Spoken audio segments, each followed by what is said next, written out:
Hello guys, welcome to this channel. This video will show you if you are losing your sticky notes on Windows 10 or Windows 11. I want to show you, you accidentally click close your sticky note and then you open again. You lost your sticky notes. No need to worry because the sticky notes doesn't delete immediately what you are writing on the notes. So you have to open the list of your notes. What you have to do is just click this triple dot and then you find this notes list.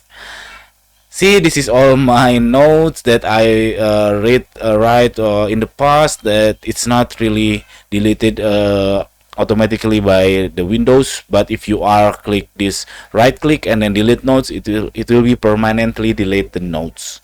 Okay, that's it. This very simple tutorial. I hope it's helpful for you. If it's it, please subscribe our channel. Thank you for watching. Bye.